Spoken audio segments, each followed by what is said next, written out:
लोकसभा के सदस्य थे। वे उद्योग संबंधी संसदीय स्थायी समिति के सदस्य भी रहे। श्री राव आंध्र प्रदेश के मुख्यमंत्री भी रहे और उन्होंने आंध्र प्रदेश के सरकार में मंत्री के रूप में भी कार्य किया।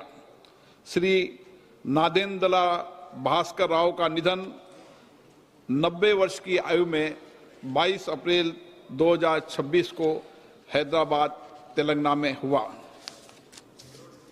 श्रीमती ओमवती देवी उत्तर प्रदेश के बिजनौर संसदीय क्षेत्र से 12वीं लोकसभा की सदस्य थी। वे श्रम कल्याण संबंधी संसदीय स्थायी समिति की सदस्य रही। इससे पूर्व वे 4 कार्यकालों के लिए उत्तर प्रदेश विधानसभा की सदस्य भी रही। उन्होंने उत्तर प्रदेश सरकार में मंत्री के रूप में अपनी सेवाएं दी। श्रीमती ओमवती देवी का निधन 77 वर्ष की आयु में 8 मई 2026 को बिजनौर, उत्तर प्रदेश में हुआ। श्री सुधांशु शील पश्चिम बंगाल के कोलकाता उत्तर पश्चिम संसदीय क्षेत्र से 14वीं लोकसभा के सदस्य थे। वह शहरी विकास संबंधी संसदीय स्थायी समिति के सदस्य थे। इससे पूर्व पश्चिम बंगाल विधानसभा के सदस्य भी रहे। श्री सुधांशु शील जी का निधन 81 वर्ष की आयु में 14 मई 2026 को कोलकाता, पश्चिम बंगाल में हुआ। मेजर जनरल भुवन चंद खंडूरी उत्तराखंड के गढ़वाल संसदीय निर्वाचन क्षेत्र से 10वीं, 12वीं, 13वीं, 14वीं और 16वीं लोकसभा के सदस्य थे। वे रक्षा संबंधी संसदीय समिति तथा वित्त संबंधी संसदीय समिति के सभापति भी रहे।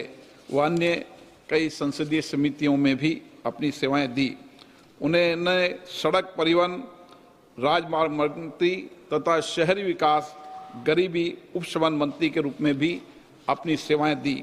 श्री खंडूरी जी 2 बार उत्तराखंड के मुख्यमंत्री भी रहे।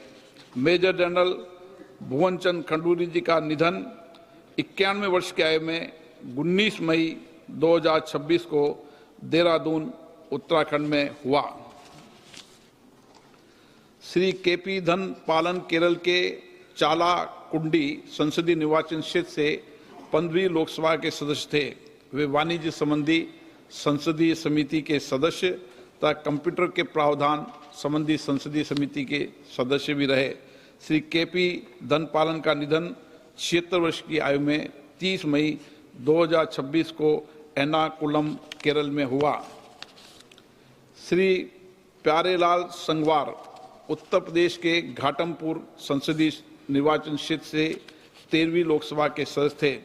इससे पूर्व 2 कार्यकालों के लिए उत्तर प्रदेश विधानसभा के सदस्य भी रहे। श्री प्यारेलाल संगवार का निधन 71 वर्ष की आयु में 8 जुलाई 2026 को दिल्ली में हुआ।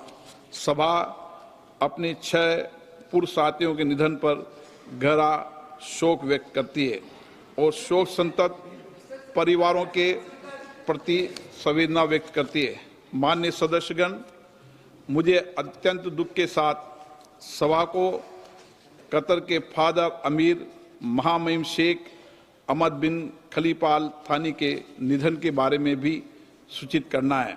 महामहिम शेख अहमद बिन खलीफा अल थानी ने जून 1995 से जून 2013 तक 18 वर्षों तक कतर के अमीर के रूप में कार्य किया। उन्होंने आधुनिक कतर की नींव रखी और उसे विकास और समृद्धि की महान ऊंचाइयों पर पहुंचाया। उन्होंने भारत कतर संबंधों के संवर्धन में भी महत्वपूर्ण भूमिका निभाई। महामहिम शेख अहमद बिन खलीफा अल थानी का निधन 74 वर्ष की आयु में